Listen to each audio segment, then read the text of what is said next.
तो hello and welcome students to Manu ka Gyan. और आज हम लोग पढ़ने वाले हैं क्लास 8 वसंत का पाठ 6 जिसका नाम है भगवान के टाकी। ये एक कविता है। तो इस कविता को लिखा है रामधारी सिंह दिनकर ने। बहुत ही ब्यूटीफुल सी कविता है। स्टार्ट करते हैं इसका फर्स्ट टेंस।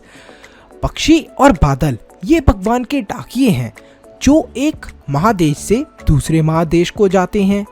हम तो समझ नहीं पाते हैं मगर उनकी लाई चिट्ठियां पेड़ पौधे पानी और पहाड़ बाँचते हैं।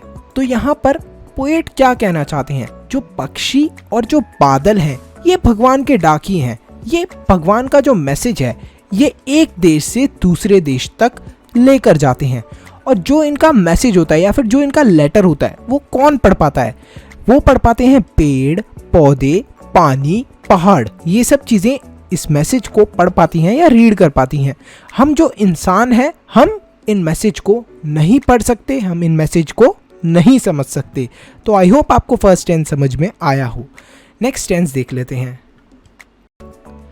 हम तो केवल यही आंकते हैं कि एक देश की धरती दूसरे देश को सुगंध भेजती है और वह सौरभ हवा में तैरते हुए पक्षियों के पंखों पर तैरती है और एक देश का भाप दूसरे देश में पानी बनकर गिरता है। तो यहाँ पर कवि ये कहना चाहते हैं कि हम लोग तो यही जानते हैं, बस हम लोग तो यही अनुमान लगा सकते हैं। आंकते मतलब कि एक आइडिया लगा सकते हैं कि एक देश की धरती जो है वो दूसरे देश की धरती तक सुगंध भेजती है, मतलब खुशबू। मान लो कोई और कंट्री है, वहाँ से हमारी कंट्री के अंदर खुशबू आती है। जैसे कोई भी देश हो गया हमारे आसपास का देश, तो हमें यही पता है कि उस देश से इस देश में बस खुशबू ही आ सकती है। और वह हवा सौरभ हवा में तैरते हुए, तो वो जो सौरभ बताया, सौरभ मतलब कि खुशबू वाली जो हवा है ये तैरते हुए मतलब कि हवा में फैल रही है। पक्षियों के जो पंख हैं उनके पास से भी होकर गुजरती है।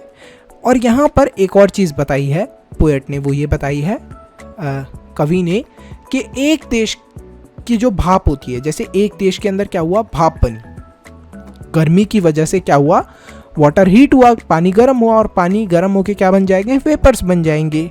तो जो भाप बनी वो उड़कर दूसरे देश के अंदर पहुंच गई, तो वहां पर क्या हो जाएगी, पानी बनकर गिरती है, मतलब वहां पर बारिश हो जाएगी। तो यही बताया है कवि ने, मतलब बेसिक जो साइंस की बात है वो बताई है लास्ट में। तो आई होप स्टूडेंट्स आपको ये कविता समझ में आई हो। मतलब यहाँ पर यही बताना चाहते हैं कवि कि भगवान ने कोई भी डिफरेंस क्रिएट नहीं करा। हम ह्यूमन बीइंग्स नहीं क्रिएट करा हुआ है कि ये देश है वो दूसरा देश है।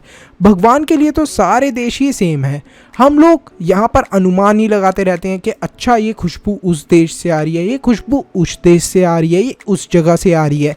लेकिन भगवान ने ऐसा कुछ भी नहीं करा हुआ। भगवान के लिए ये पूरी दुनिया एक है। तो यही बताना चाहते हैं कवि।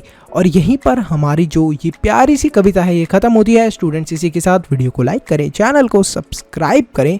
और एक इम्पॉर्टेंट चीज़, अगर आप लोग हमें सपोर्ट करना चाहते हैं कि हम इसी तरीके से आगे फ्यूचर में और वीडियोस बनाते रहें, तो सब्सक्राइब के साथ में ज्वाइन बटन है, ज्वाइन पर क्लिक करके हमारे चैनल के मेंबर बने। आप कोई भी मेंबरशिप प्लान ले सकते हैं और मेंबर बन सकते हैं।